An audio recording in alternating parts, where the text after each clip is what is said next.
The Federalist 20th. The same subject continued. The insufficiency of the present Confederation to preserve the Union. Hamilton and Madison for the New York packet, Tuesday, December 11th, 1787. To the people of the state of New York, the United Netherlands are a confederacy of republics, or rather of aristocracies of a very remarkable texture, yet confirming all the lessons derived from those which we were already reviewed. The Union is composed of 7 co-equal and sovereign states, and each state or province is a composition of equal and independent cities. In all modern cases, not only the provinces but the cities must be unanimous.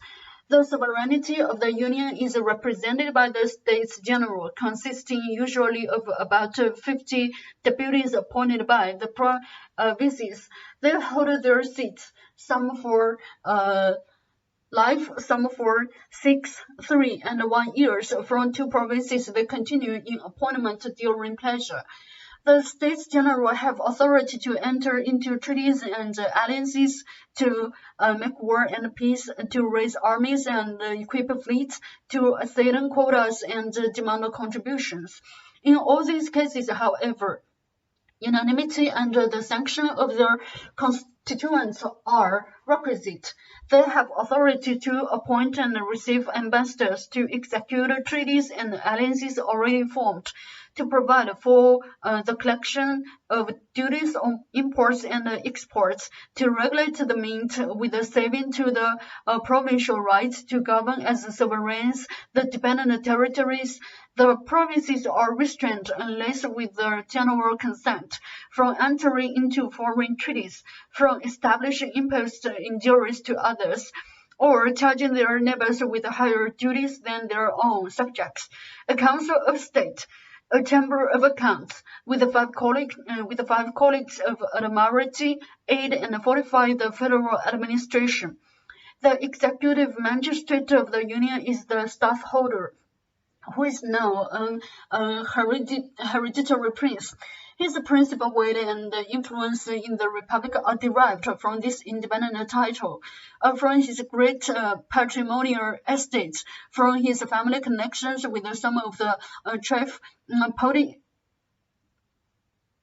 of Europe, and more than all, perhaps from his being stadtholder in the several provinces, as well as for the Union, in which provincial quality he has the appointment of town magistrates under certain regulations, executives provincial decrees precise when he pleases in the provincial tribunals, and has throughout the power of pardon. As a stadtholder of the Union, he has, however, considerable prerogatives. In his political capacity, he has authority to settle disputes between the provinces when other methods fail, to assist at the deliberations of the States General and at their particular conferences, to give audiences to foreign ambassadors, and to keep agents for his particular affairs at foreign courts. In his military capacity, he commands the federal troops, provides for garrisons, and in general regulates military affairs, disposes of all appointments, from colonels to insights, and of the governments and posts of fortified towns. In his marine capacity, he is Admiral General and superintends and directs everything relative to naval forces and other naval affairs. Presides in the admiralties in person or by proxy, appoints lieutenant admirals and other officers, and establishes councils of war whose sentences are not executed till he approves them. His revenue, exclusive of his private income, amounts to 300,000 florins. The standing army which he commands consists of about 40,000 men. Such is the nature of the celebrated Belgic Confederacy as delineated on parchment. What are the characters which practice has stamped upon it? Imbecility in the government, discord among the provinces, foreign influence and indignities, precarious existence in peace, and peculiar calamities from war.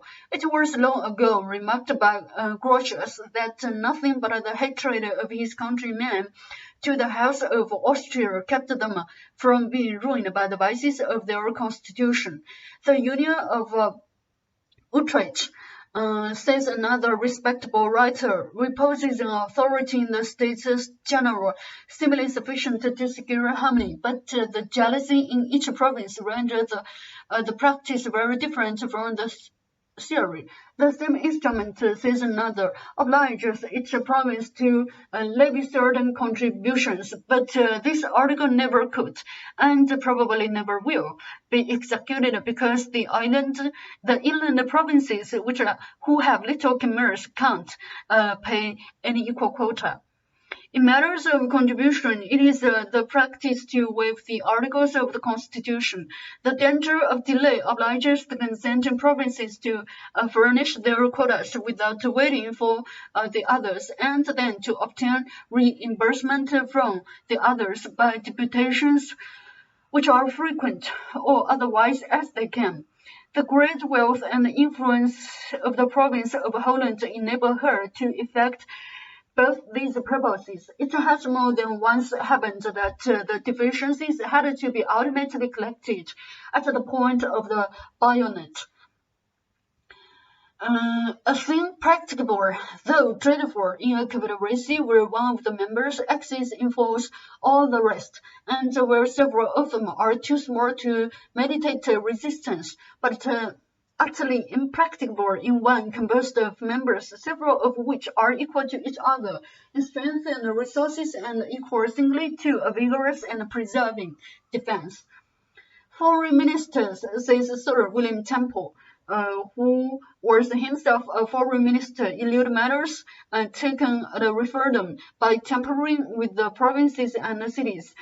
In 1726, the Treaty of Hanover was delayed by these means a whole year. Instances of a like nature are numerous and numerous. In critical emergencies, the States General are often compelled to overleap their constitutional bounds. In 1688, they concluded a treaty of themselves at the risk of their heads. The Treaty of Westphalia in 1648, by which their independence was formally and finally recognized, was concluded without the consent of Zealand. Even as recently as the last Treaty of Peace with Great Britain, the constitutional principle of unanimity was departed from. A weak constitution must necessarily terminate in dissolution for want of proper powers or the usurpation of powers requisite for the public safety. Whether the usurpation, when once begun, will stop at the sultry point, or go forward to the dangerous extreme, must depend on the contingencies of the moment. Tyranny has perhaps oftener grown out of the assumptions of power called for on pressing exigencies by a defective constitution than out of the full exercise of the largest constitutional authorities. Notwithstanding the calamities produced by the stadtholdership, it has been supposed that without his influence in the individual provinces, the courses of anarchy manifested in the Confederacy long ago have dissolved it. Under such a government, says the Abbé Mably, the Union could never have subsisted if the provinces hadn't sprung within themselves, capable of quickening their tardiness and compelling them to the same way of thinking. This spring is the stadtholder. It is remarked by Sir William Temple that, in the intermissions of the stadtholdership, Holland, by her riches and her authority, which drew the others into a sort of dependence, supplied the place. These are not the only circumstances which have controlled the tendency to anarchy and dissolution. The surrounding powers impose an absolute necessity of union to a certain degree, and at the same time that they nourish by their intrigues the constitutional vices which keep the republic in some degree always at their mercy.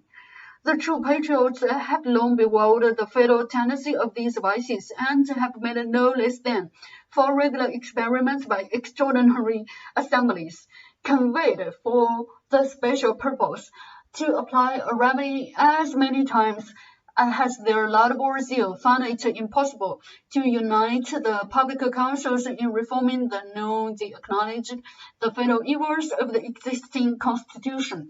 Let us pause, my fellow citizens, for one moment over this melancholy and minority lesson of history, and with the tear that drops for the calamities brought on mankind by their adverse opinions and selfish passions. Let our gratitude mingle an ejaculation to heaven for the propitious concord which has distinguished the consolations for our political happiness. A design was also conceived of establishing a general tax to be administered by the federal authority. This also had its adversaries and failed. These unhappy people seem to be now suffering from popular convulsions, from dissensions among the states, and from the actual invasion of foreign arms. The crisis of their destiny, all nations have their eyes fixed on the awful spectacle. The first wish prompted by humanity is that this severe trial may issue in such a revolution of their government as will establish their union and render it the parent of tranquility, freedom, and happiness.